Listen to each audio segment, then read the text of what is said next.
Hello and welcome to a brand new episode of the internet's most hated Mafia-themed Geek podcast, the Lone Coat Mafia Podcast. It is I, the Reverend Godfather, the show's main host and frontman. And before all of you start theorizing that I had a falling out with Big Candy, I did not. Just that I haven't gotten a chance to coordinate things with him this week. So that means, yes, I am flying solo once again. So please don't do that. Spread those rumors. I do want to have him kind of quote-unquote in studio one of these weeks and get back into that habit, hopefully. But for now, there's a few things I want to... At least one thing that I do want to talk about before we get into talking about Godzilla and like some of the other things that have been coming out over the past few days, weeks, and so forth and so on. And that is this Thursday. I will be teaming up with Josh from Victims and Villains to see the brand new X-Men movie Dark Phoenix in Alamo Theater down in Winchester. Now, how we are going to be recording things, I'm not exactly sure, but we'll be recording a review right then and there. I'll be trying to bring my equipment with me, hopefully, and a few flyers for those who want to catch our review at a later date. So stay tuned for that. But for right now, let's get into talking Godzilla.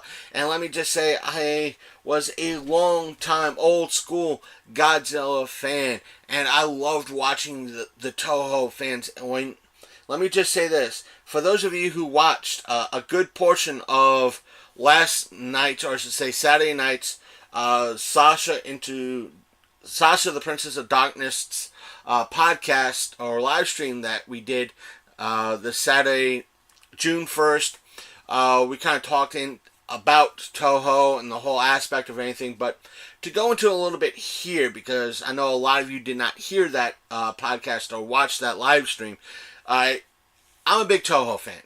There is an aspect of Toho. Toho was the original company that brought us Godzilla and a lot of these kaiju monsters from the 50s, the 60s, and the 70s. The original Godzilla movie came out in like 58, and depending on which version you saw, there was always kind of two types of versions. One version that was kind of imported here in the States, and another version that everybody in Japan kind of saw, which is the atypical norm for what a lot of stuff that we get from Japan. It's either not so much censored, but it's adjusted more so for American audiences. The thing is, right now, the kaiju type monster movies that we've been getting, I'm excluding Pacific Rim in this. I'm talking about the ones that have been put out over the past 4 or 5 years. That is, they're from Legendary. They're not the stuff that a lot of folks that were in my generation grew up with watching on syndicated TV that we knew and loved. And granted, I'm coming from a perspective that I didn't see the 2014 Godzilla film. Yes, I should have, but I didn't.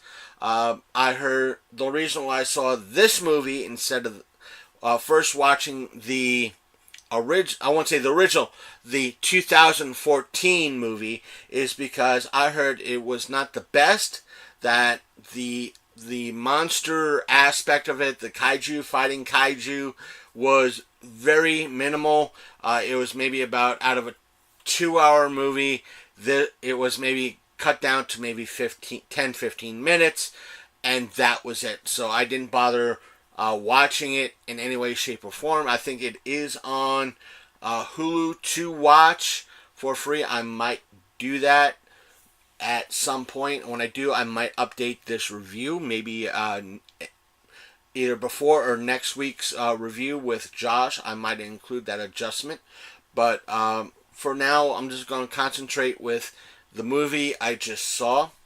Now, I will say this: from what I've heard the 2014 movie, it was a better job than the 2000, not 2000, the 1998 Matthew Broderick film.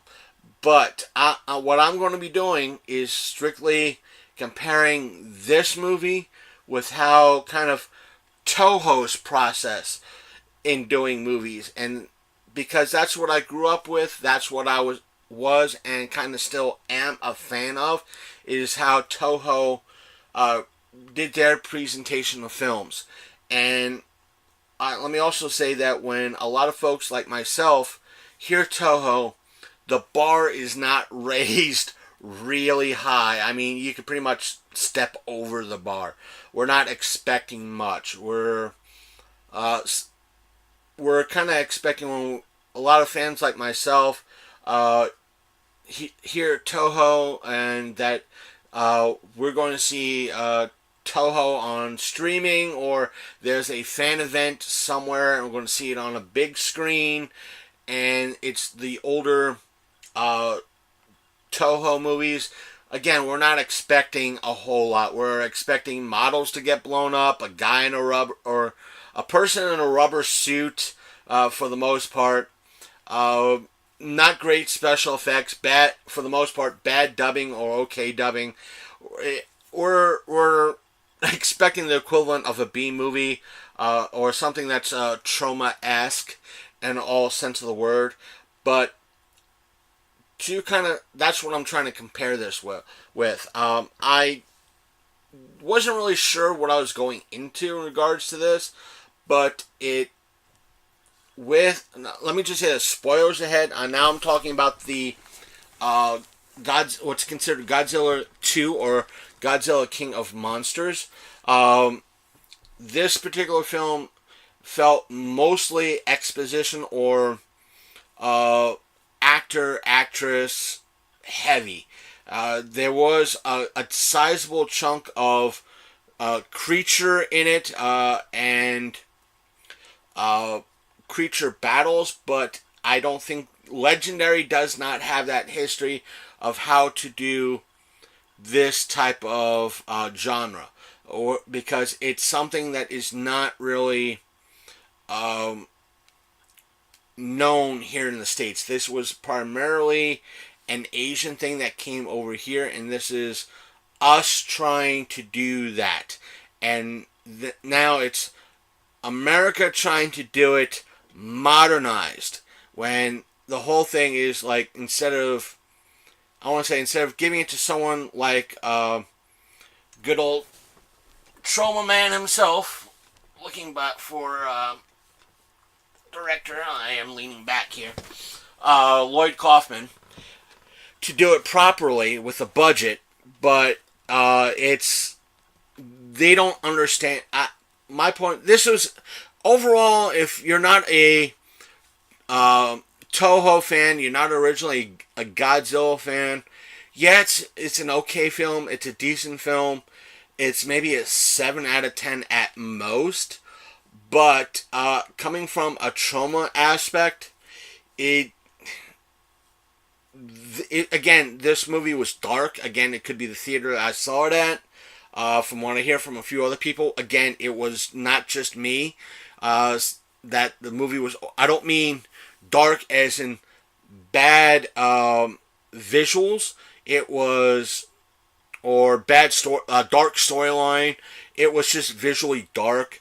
A lot of people thought that from what I heard, the eco storyline was a light on the touch. This was, it was, but it used it more so like a crutch a lot of the times, where it was very light in the Toho type of ordeal.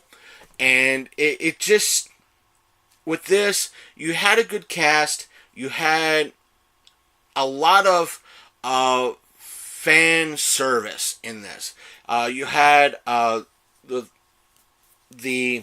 theme songs for Godzilla, Rodan, Mothra, Ghidorah.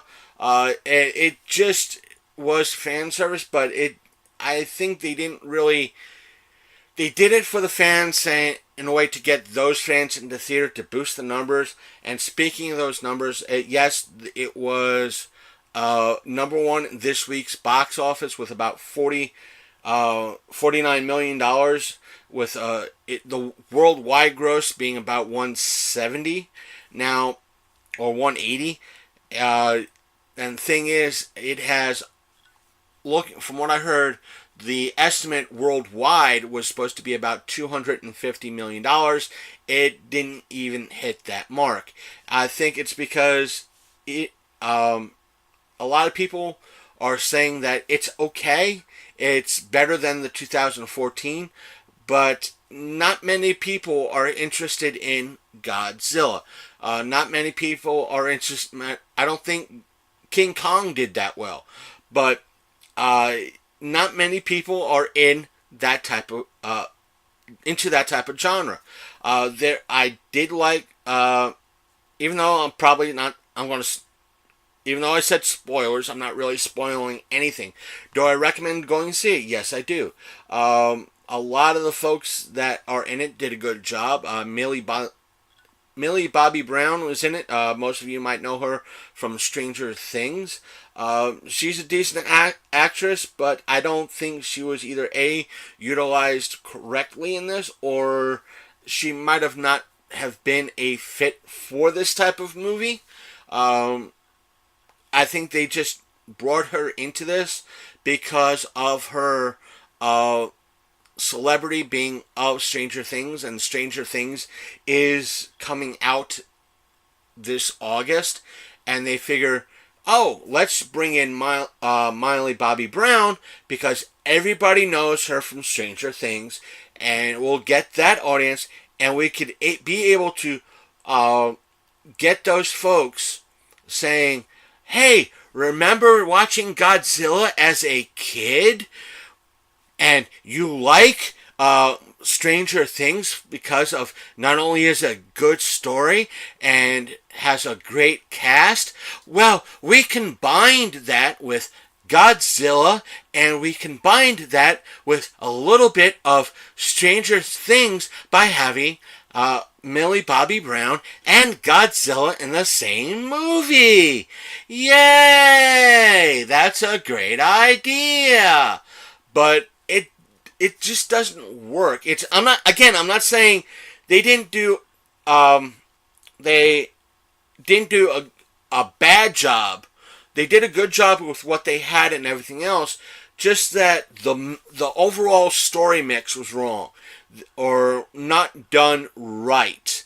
And meaning that if you watch a classic Toho movie, even something, I'll say something from at least 95 back, or 2000 back, because there was one that came to the States called Godzilla 2000. And I do remember seeing this in the theaters, and I was in glee watching Godzilla 2000 because it was an official Toho movie, or I should say an official Godzilla movie from Toho. And the thing about, let me explain this. The thing about Toho Godzilla movies is that everything was, the best word I could use, braided.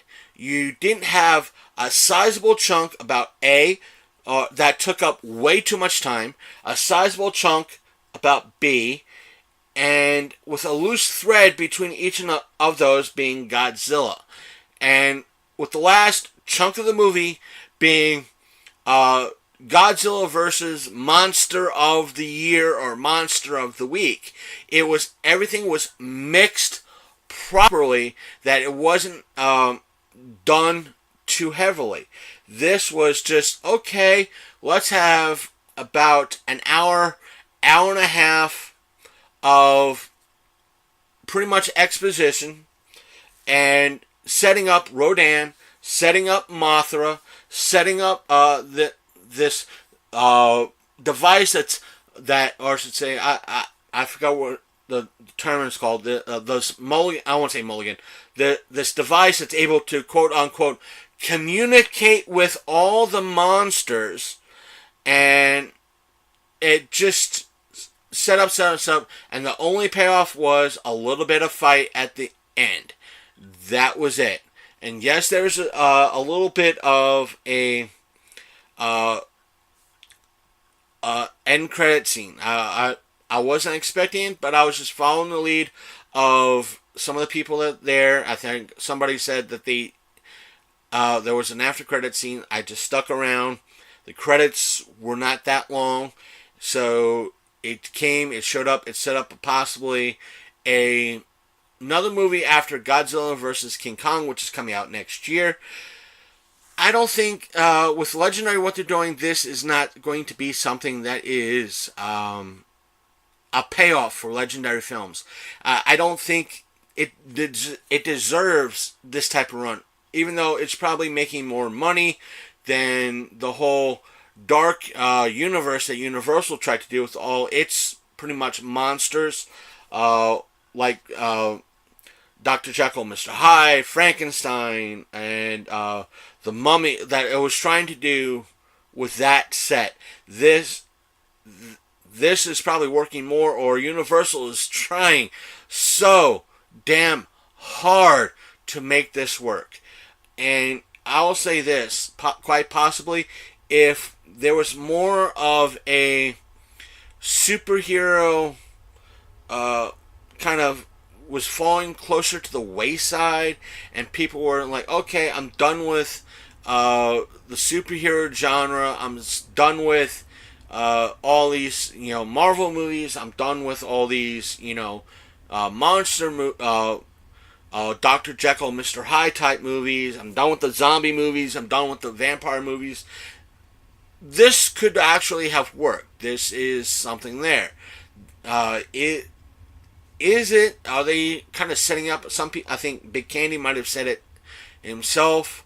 I might have said it in the episode or two past, and that was the aspect of they're trying to do or set stuff up now. Meaning, if the aspect of Godzilla remakes here in the States are not working, if the Dark Universe with, i.e., the classic vampire, werewolf, mummy isn't working now, they can reboot it in 3, 4, or 10 years from now, or as soon as everybody gets that superhero fatigue and no one wants to make superhero movies anymore other than Disney. But that's probably a conspiracy rant for another time about that. The reason why Disney wants to pump it out is because they have something to cater to boys. Do I blame them for that? No. I think it's something that we've said on the show before, where Disney, prior to acquiring Star Wars and Marvel, it was primarily, even though it was primarily for kids as a whole, with the Disney Channel and a good, decent chunk of its movies, but it was geared mostly to girls and young women. Let me expand that. Girls, young women, and women. The whole female part of the gender. I know that sounds sexist, but I'm sure that there's a lot of boys, young men and men that love the Disney princess stuff, but I'm talking about Disney's basic mindset up until acquiring Star Wars and Marvel. Their business aspect was primarily girls and the young girls, teens, and women. Now with Star Wars and superheroes, they could gear a lot of the chunk towards boys. They could hit both sides. Now, there's something to be said that women can be superheroes. I'm not knocking that. Women can be a part of Star Wars. Again, I'm not knocking that. Look at Rey. Look at Captain Phasma. Look at Wonder Woman in regards to the superhero genre. Wonder Woman. As much as people didn't like the Captain Marvel movie, I have to bring it up. Captain Marvel. Scarlet Witch. the whole aspect of that ordeal, the female strong woman mindset in regards to it. So I cannot argue that. There's a fair point. They could have something new to sell to girls and to show girls you don't have to be a princess. You can be a captain, a captain of an army or a general of an army. You can be a superhero. You don't have to be a Disney princess. You don't have to be a princess. You can be a mighty person in battle. You can be a hero. And I don't have any problem with that. Go for it. Do it. Encourage that. Encourage them to be a hero. Also encourage them to be doctors, lawyers, leaders in their own aspect, entrepreneurs. Do it, because that's what women need to know as well. They can do things by themselves as a strong woman, and they should be shown that and encouraged that. And if Disney wants to use the as much as a lot of times I might gripe about it, in regards to how they do it, not why, how they do it. I'm not saying it's a invalid point, but I will, if they do it poorly, I will gripe, and it's my position to gripe about it and talk about it, despite how they don't like to hear criticism. I will criticize, I will gripe if it's done poorly. But in regards to Godzilla, there was a lot of fan service. A lot of what the upgrades that they did to make like Ghidorah more animalistic in some aspects. Did Legendary drop the ball? Yeah, they kind of dropped the ball. They didn't have when they showed the monsters battling each other. They didn't show, everything was already destroyed, but they didn't show getting destroyed. It was already destroyed. That kind of point we wanted. That's why I think a lot of people liked Pacific Rim, because things were getting destroyed. They weren't already destroyed, they were getting destroyed. That's what people wanted to see. They didn't really shoot. It improved. Did it improve over the 2014? I've heard a lot of people say yes. And it's what a lot of people wanted. But I think overall, it did have its issues from a casual fan standpoint. The movie might have been okay from a normie standpoint or an average moviegoer, but back to Disney a little bit, because we here at the show have topic ADD. In regards to that, when everybody's not really focusing on the Disney remakes, what Marvel superhero movie of the week that they're putting out, and everybody's tired of that. Everybody's tired of Star Wars. Then Legendary has that foothold in the door, and they could probably use these movies as a way to remake these movies to get people into something new. And speaking of Star Wars and Disney, there was an article that came out a few days ago.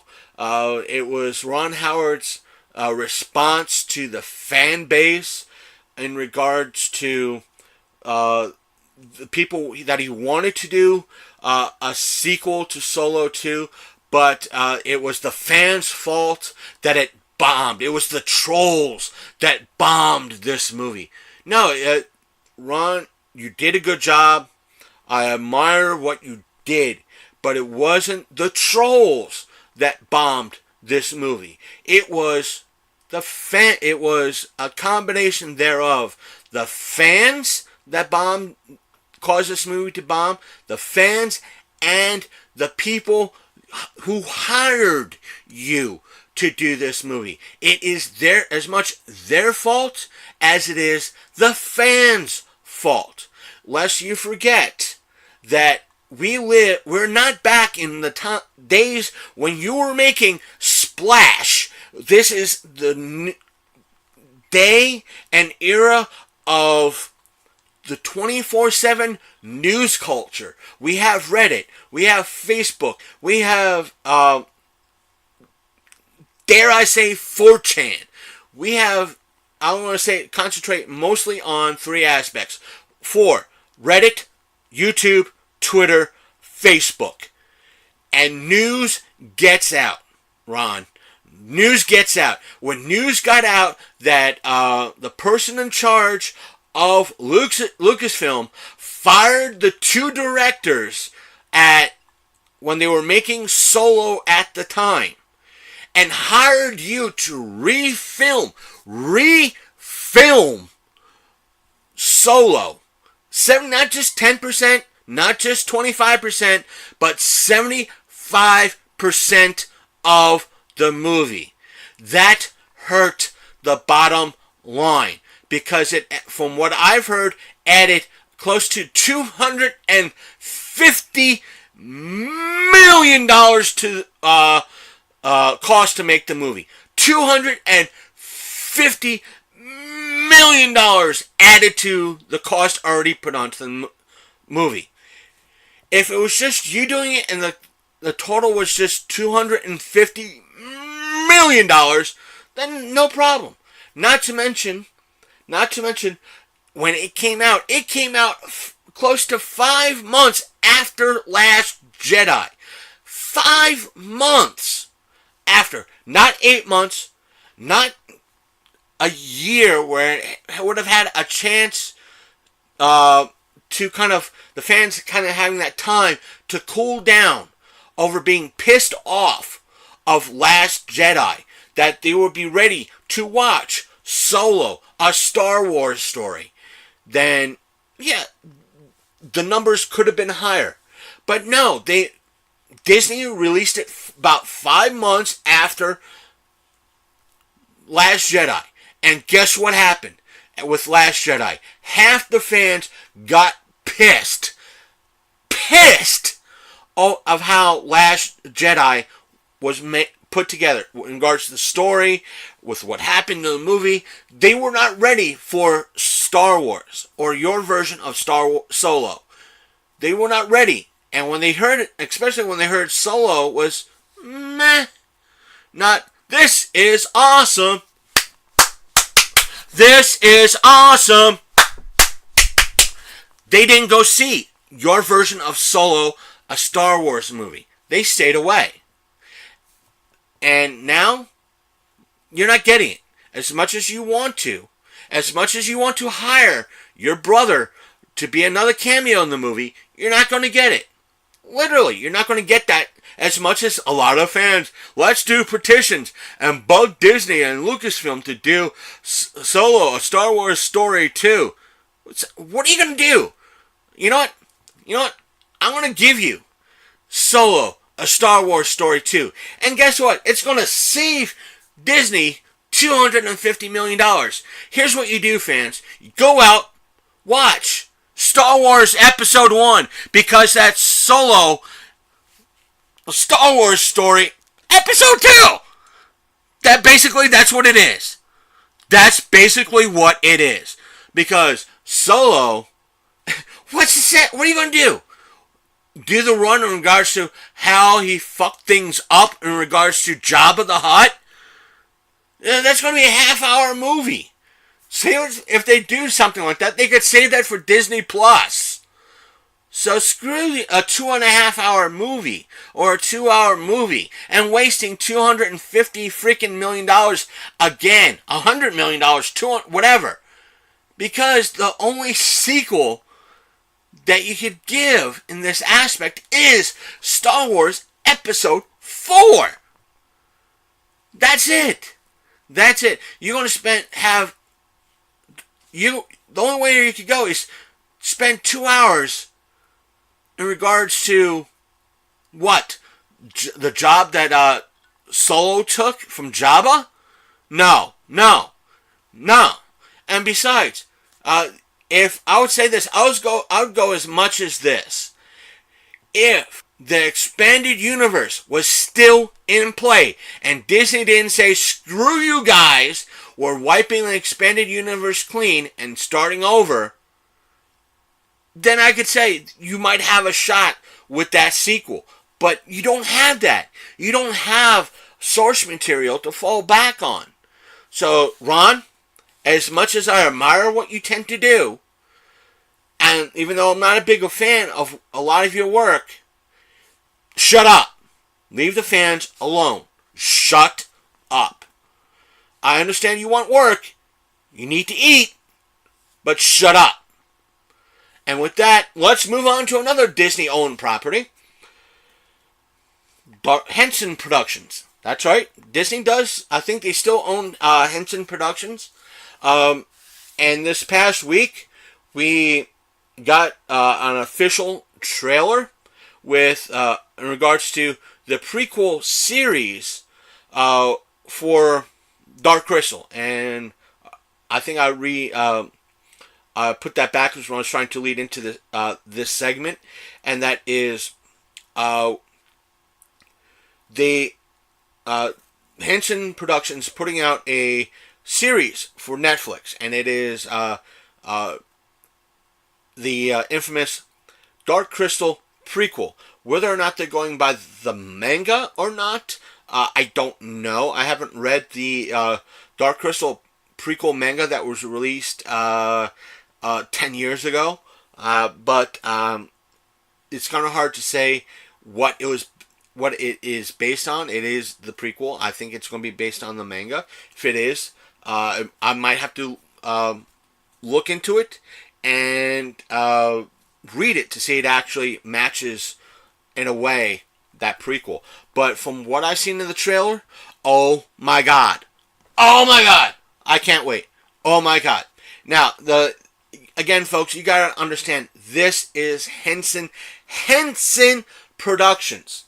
And meaning that this is not some run-of-the-mill production company where they are going to fuck this up.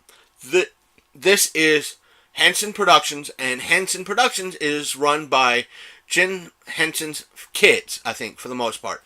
And since Brian Henson, who is Jim Henson's son, worked with Dear Old Dad in a lot of projects and learned from Dear Old Dad, there's going to be there's a strong chance that this is going to be awesome.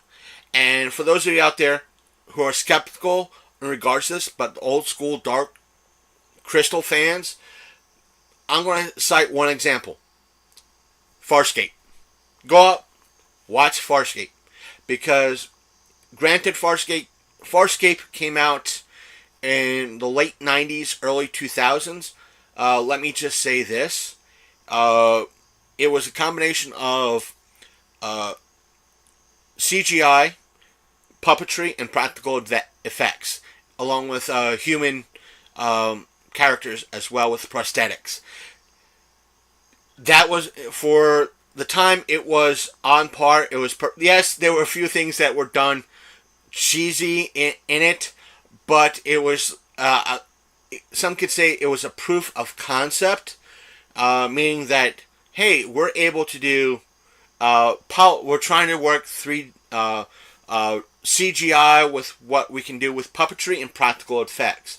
Granted, they did okay with, I think, a movie that came out in 2006, 2007 called Mirror. It was based on a Neil Gaiman comic or graphic novel.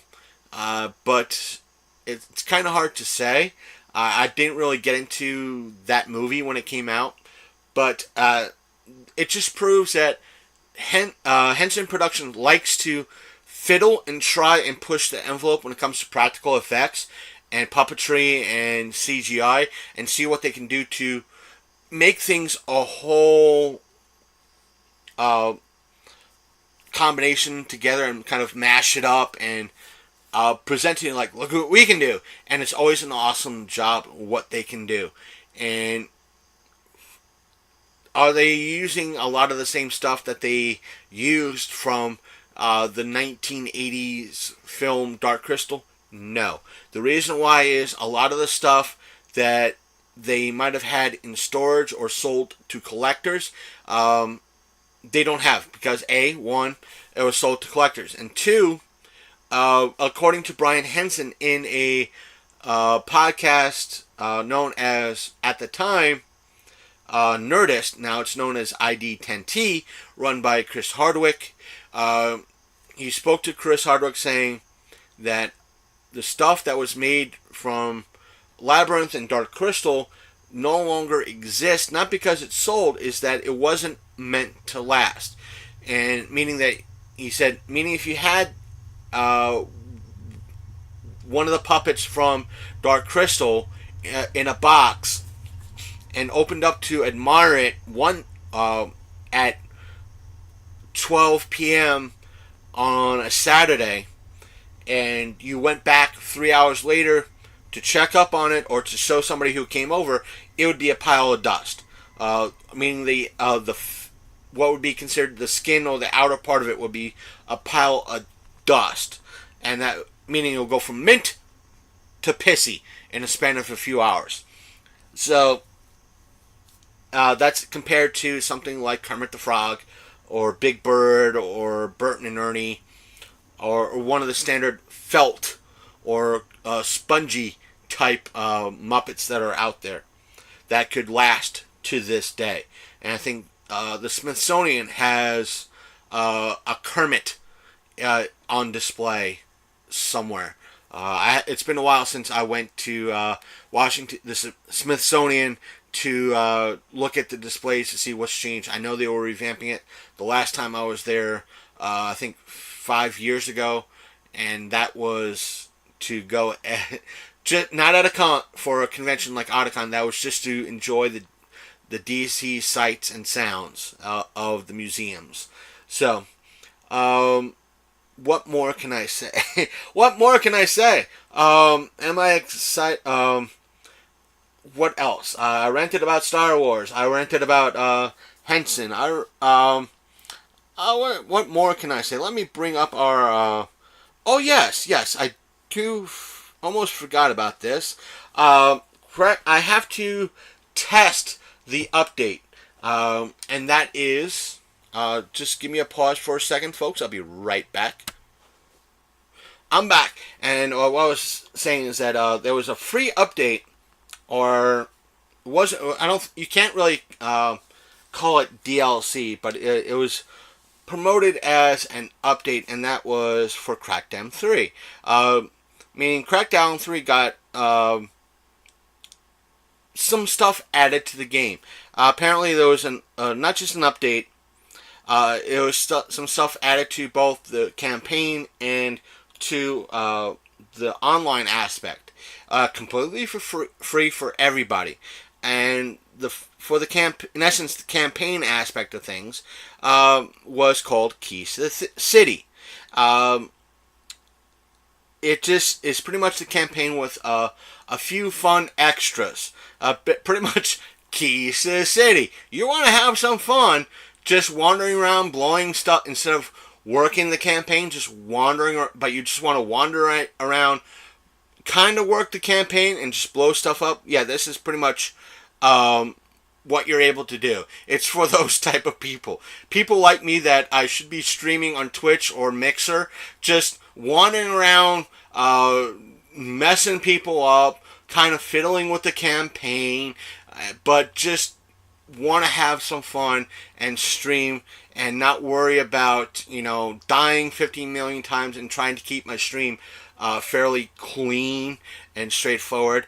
But what the for Keys to the City adds, okay, according to the article, and I did try it, it's different, it's fun, it makes things a heck of a lot easier, but it'll allow me to go through the campaign. But here's what you get with Keys to the City. According to the article, it says, this campaign update exposes a deep menu of tools and cheats, including agent abilities, which is raise your skills and give yourself infinite health, ammo, and gadgets. Spawn objects, which according to the article is fill the streets with enemies, vehicles, exploding props, and more. Elemental fists, Add fire, ice, electric, and toxic effects to your melee attacks. Add super speed. Next point is super speed and jetpack. Run faster and fly higher than Daddy Duck himself. And there's like supposedly new achievements worth 250 gamer score with it. For the Wrecking Zone or the update, which I should be playing to see how it is, but I haven't really got into the multiplayer. But this is what's added to that, and it has a new says here. But that's not all. We've also updated Wrecking Zone, adding a brand new progression system that features 100 tiers of vanity items. Earn agent points in Wrecking Zone matches. Wrecking Zone matches to unlock each tier. Next point is your agent, your style. Vanity items include holographic lens, adornments, helmets, weapon skins, and more. And the final thing that was added is new overdrive skills. Now select from 6 types of overdrive skills to really step up your boom. Now, this stuff, let me just say this. Crackdown does not have any microtransactions. It's just a game you can play just for shits and giggles. You can play it straight. You can now play it with, in essence, cheats and have some fun. If I want to stream for an hour or something like that, it's something I can now do on Twitch or Twitter, which I should start back up doing. I know over the past few weeks, physically and I'm going to admit it here, mentally I have not been up to par. I do apologize for that. I just have to get my mojo back a little bit. So, and get into streaming like I was doing earlier this year with Halo, with Borderlands, and now, with Crackdown 3.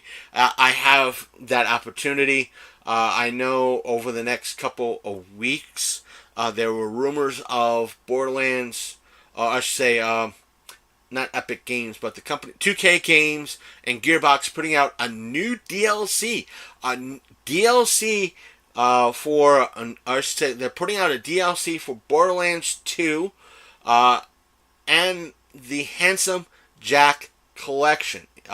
So if you still are using your Xbox 360 or PS3, you're able to get this DLC.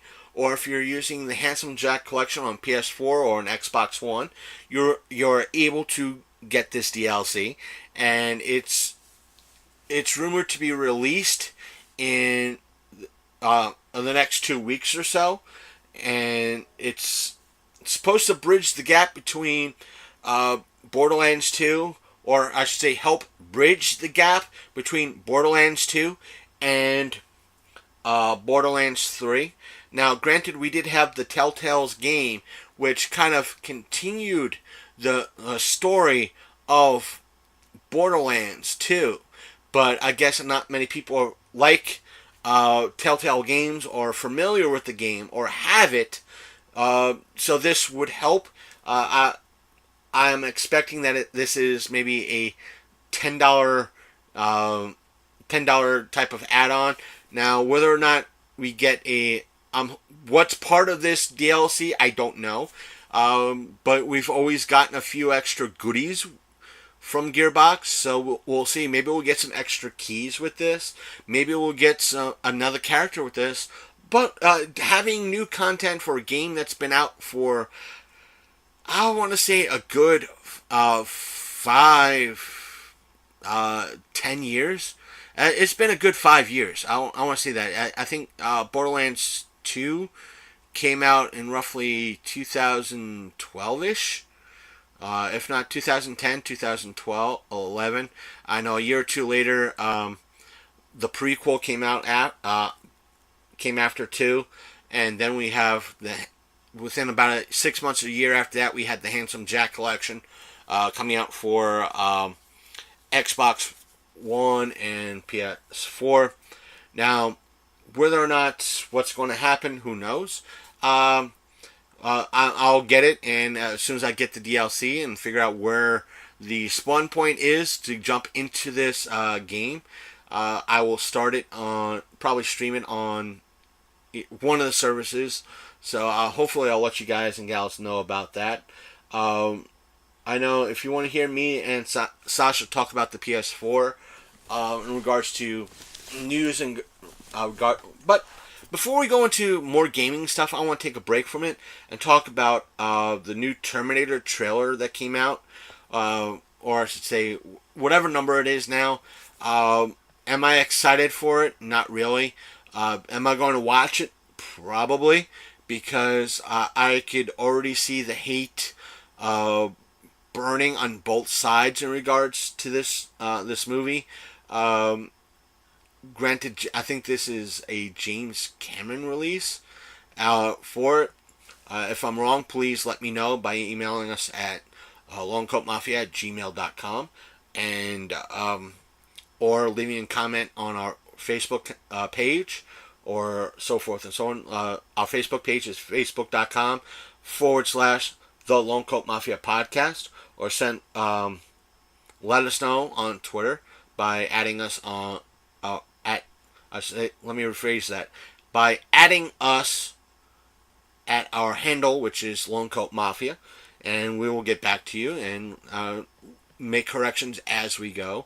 Now, we will be getting more and more on this. It's like it didn't grab me. It did not literally grab me. And the thing is, now with trailers, a lot of folks are the reason why I don't talk about trailers in my reviews is that I don't see the trailers. I literally don't see the trailer other than when I share them to all of you. And that's the first that's probably the first and only trailer I see up until the movie. Meaning, yes, I've seen more of the Star Wars Episode 9 trailer than I have anything else over the past few months. But let me just say this. Other than the trailer I shared with you for the new Terminator movie, the trailer I shared to all of you for the new Dark Crystal, and any other trailer I share, that's usually the only trailer I share. Now, I might see additional trailers like Spider-Man Far From Home, but for the most part, I'm only watching one trailer.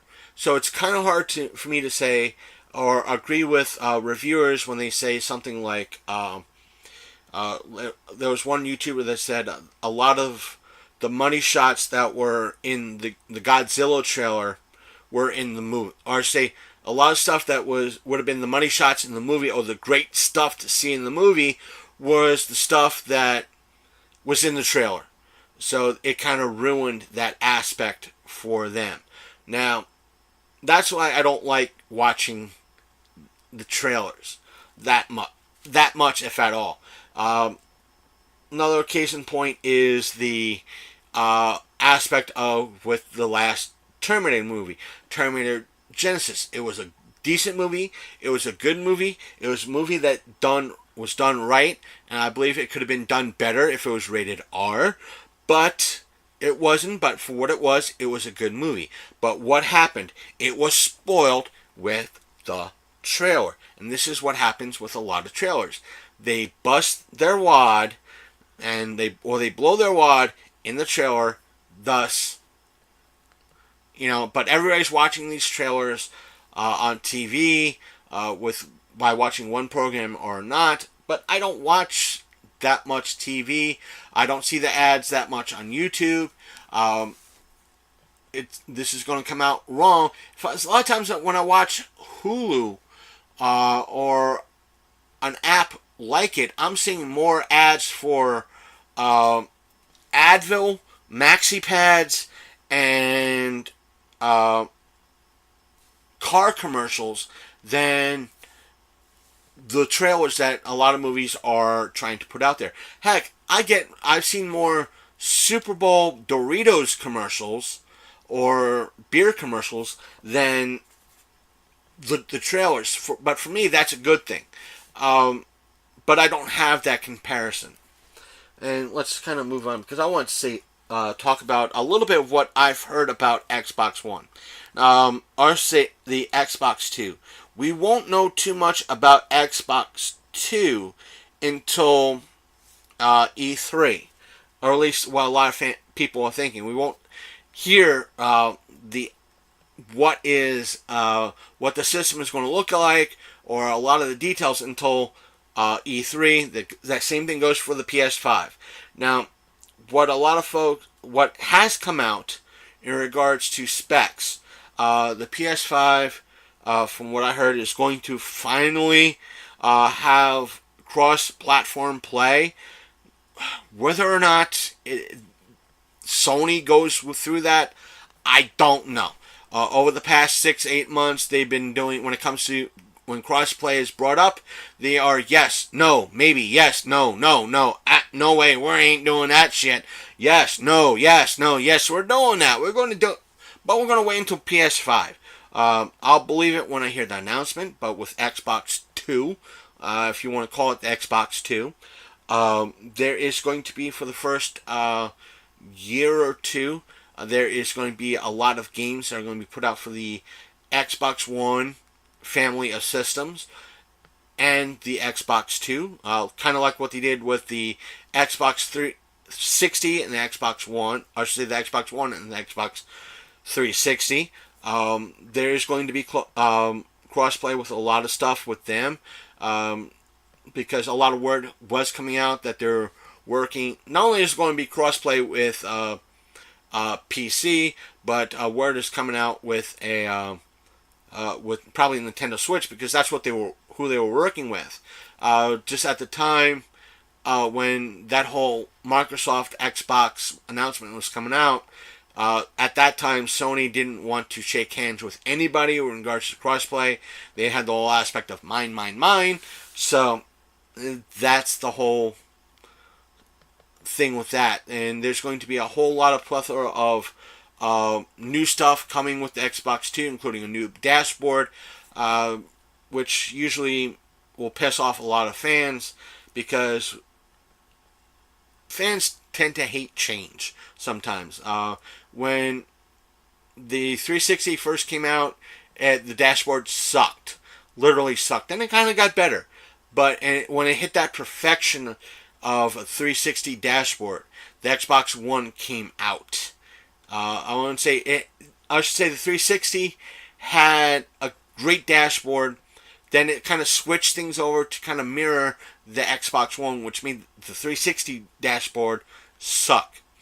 The Xbox One platform at the time, when I got my hands on it, I didn't like it. It took me a long time to learn the Xbox One dashboard. I still haven't learned it, but it's gotten better. I have it to where I like it right now, and everything's set up nice and neat for me. So we're going to have to wait for that particular coverage to come out. So by the time E3 rolls its ugly head, it should be about the second week or third week of, I should say about midway second week of June. That is about 2 weeks from now. So by the time E3 is over and done with, we'll be at probably coming off the Library Con. So there might be another crossover event between us, those not so super dudes, and Victims and Villains, stemming from the Library Comic-Con here in Martinsburg, which we'll be at, and that way we could all cover the E3 and get everybody's word in regards to E3 and have one big live event. So that's a good thing. I know Josh from Victims and Villains is a big PS4 fan, so he'll have his views. Not to mention, if it happens a week prior to the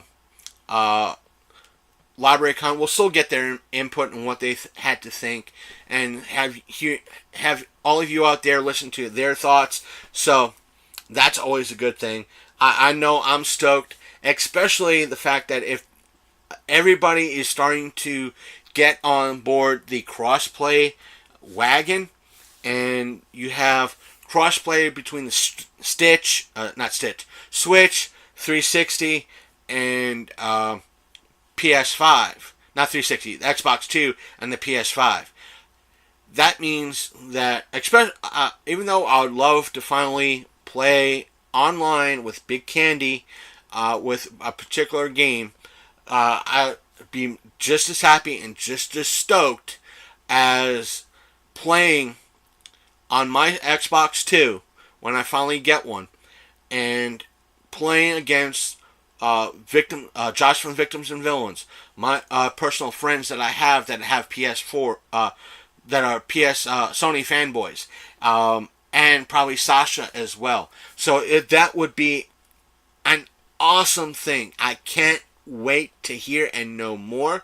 Just that the price point will be probably a son of a bitch on both sides, meaning that by the time the systems find out. Now, PS5 had a rumor of a $500 price tag, which is going to hurt a lot of folks. And I think the PS5 and the Xbox 2 is probably scheduled to come out sometime this year or early next year. Again, we won't know until E3. Therefore, what's going to happen is by the time these systems come out, they might be costing not $500, but more than $500 because of the president's tariffs that he's tacking on with certain countries like China and Mexico.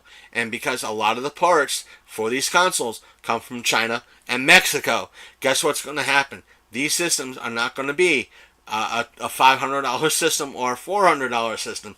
There might be a $500 system and a $600 system, which is going to be a son of a bitch. Especially for a lot of folks out there that live on the lower end of the income spectrum. Meaning I waited 4 years before I got my Xbox One, and that had to be a pawn shop find, because that's what needed to be for me to afford it, have it on layaway at a pawn shop, and I got a great deal. So, what else can we talk about? Let's see what our phone has to say. Let's go to our show Facebook page. I know there was a couple other stuff that we could probably talk about and chat. If not, we can end it with this. We're at about an hour as it is. We'll come back to that. And no, you know what? I'm gonna let you guys and gals know. It was announced that the Alien 3, not what we saw in theaters. There was an original script tying the movie Aliens. It was going to be a direct sequel to the movie Aliens. Not what we got, but it was going to have pretty much the same cast. And it came out. It was announced that Alien 3 is the original Alien 3 script is now an audio drama, and it's through Audible. Now, can't wait to hear it. I'm going to have to speak to Uncle Tony about it. Plus, there's a few other stuff that not so much we could talk about. There's some things I could talk here about it, but I'm going to save some. Again, there's a whole mess of stuff I want to get caught up with Big Candy on and hear his side of things and what he has to say in regards to some of the stuff. And I'll have to get those show notes ready. And especially right now, it being I won't say at a time when this is posted up, it will be June 3rd. So we're starting by the time this month ends, or when Independence Day rolls around, we're kind of quasi. What I'm trying to say is we're kind of quasi celebrating our fourth anniversary this month, because this is when everything was falling into place with the show.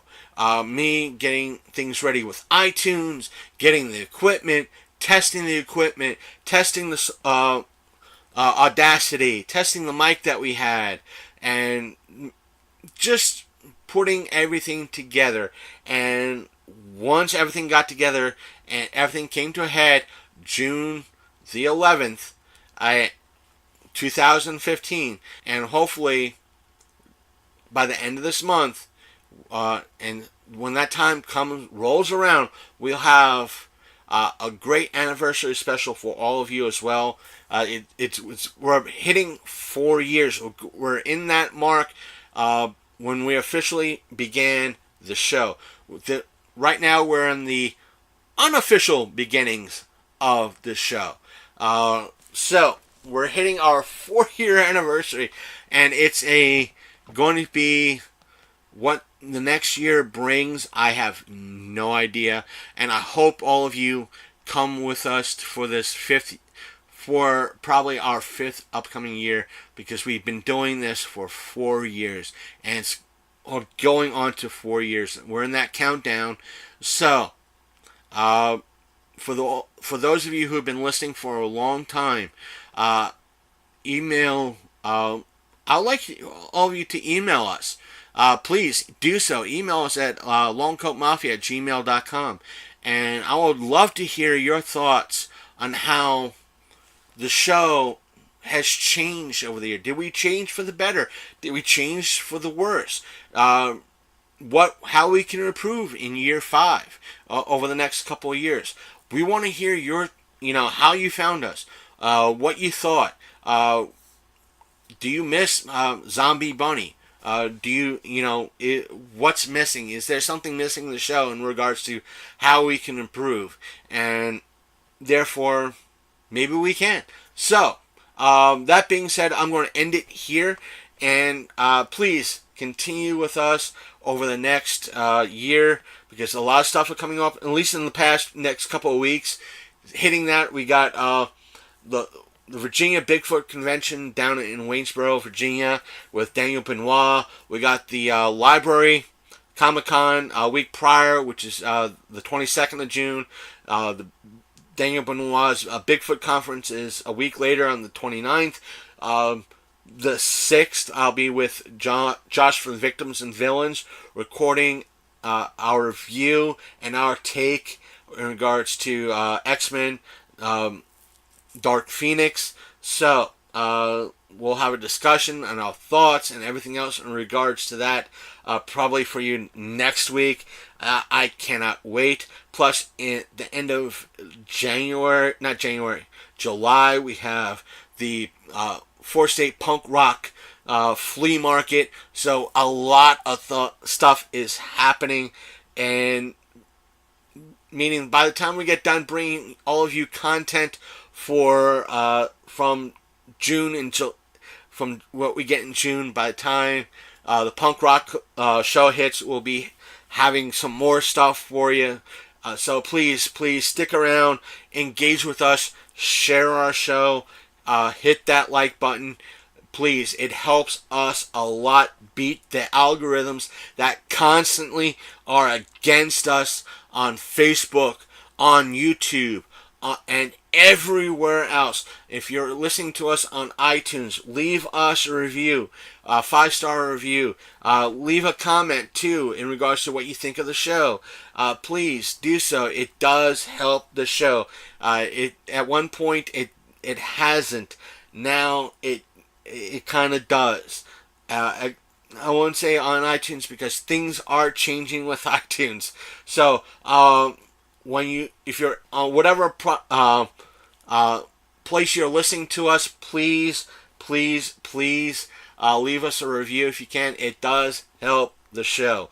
Like, review, comment. Please comment on Facebook, on YouTube, on our website, if you're able to do it there. Where you can find us. For now, you can still find us on iTunes, but on your desktop device, as well as I should say for the time being, on your desktop and laptop devices, you can find us on iTunes. for the moment, because we'll be covering that at some. I might ask Josh's permission, Josh's opinion when I see him this Thursday. So, for the moment, again, you can find us on iTunes. You can find us on our website, which is thelongcoatmafia.podbean.com. And you can find all our episodes going way back to the beginning. That's almost 4 years of content. 4 years of content. Go back to see how far we have come, who we interviewed, who we spoke to, the panels we brought to you. And maybe we should start getting back into Twitter with with like Flashback Tuesdays, Flashback Fridays, Remember Thursdays, or something like that.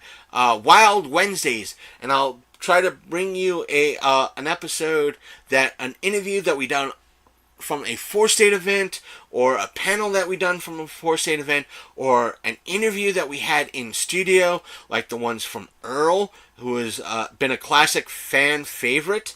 So stay tuned to iTunes, our main webpage, which is thelongcoatmafia.podbean.com, Spotify, Stitcher Radio, plus a lot of places that you could probably find us too. But on your desktop or laptop, that's where you could probably find us the most and the easiest.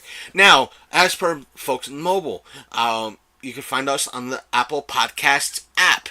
You can find us on Google Play. You can find us on Stitcher Radio. You can find us on Spotify. And you can find us on the Podbean app. And with the Podbean app, just like our webpage, you could go all the way back to the beginning and hear how far we've come.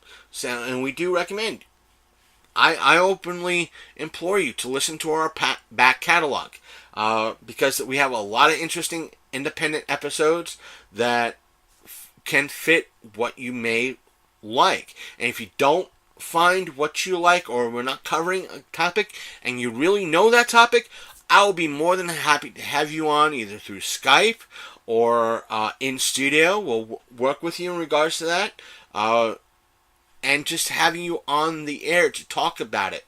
Now, plus we are on YouTube. Just search for the Longcoat Mafia Podcast.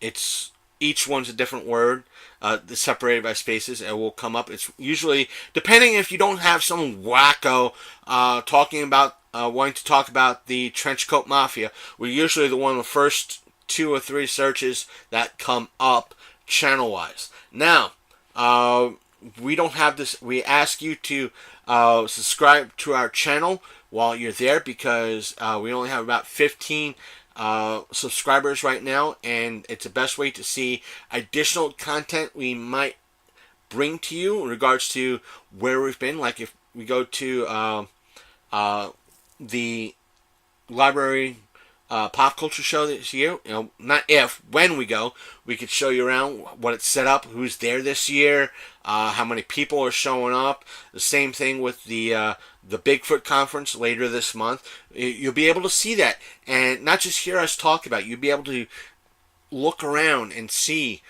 what, in essence, what the show is like, and if that show, like that show, is right for you. Meaning, if there's one near you, you're able to say, hey, this might be actually something for me. Let's see, we do recommend to that, because, and not to mention, there's also going to be YouTube exclusives on our YouTube channel, not just our Facebook channel. Now, also, that being said, there might be Facebook exclusives, because the way YouTube tends to be with music and constantly false claiming and copyright claiming and the whole 9 yards. If we're at an event with a lot of music in the background, we might put that video on Facebook. And our Facebook page is facebook.com/The Longcoat Mafia Podcast. It's all one word. And hitting that like button and just seeing what we have to offer news-wise throughout the week. We've been posting up funny photos, news stuff, quick commentary on that news articles via text. And we might do a live stream every now and again, so please hit that like button on Facebook. We are on Twitter. We got to be on Twitter, getting back in the habit of being on Twitter more. Our Twitter handle is Lone Coat Mafia. We are on Instagram as well. So not only will you be able to catch the videos of where we've been on YouTube, but some of the interesting people on at those events we put up on Instagram, as even though they show up on Facebook as well. But there's sometimes we put up stuff straight to Instagram and we don't share it to Facebook. Our Instagram handle is also Long Coat Mafia. Now, we are on Twitch, which is our Twitch channel is Long Coat Mafia Pod. There's no uppercases or lowercase. That's all lowercases. We will provide links. All the links will be in the show description, so stay tuned for that. Plus, our Mixer channel is mixer.com/LCMP. Those letters are in caps. Now, with Twitter, our Twitter channel is twitter.tv/Longcoat Mafia Pod. So, again, all the links will be in the show note description, so you can click follow in a lot of the places that we mentioned. I know it's a lot of social media stuff that we are at, but we try to diversify what we do and do a lot for you guys and gals that want to different aspects of our show. I know it's a lot for one person, but we welcome you to those locations and be a part of our show. And the reason why we like to do live streams like with the channel game streaming is it allows you to interact with us directly and get a direct response instead of posting up a comment. We want you to post up comments and likes, but it's more of a direct response and gives you the chance to be a part of a broadcast in a way. So that being said, I'm out. I'll see you all next week. Enjoy yourselves, and who knows what's going to happen. So take care. I am out. Peace. You've been listening to the Long Coat Mafia Podcast, the internet's most hated and mafia-themed geek podcast.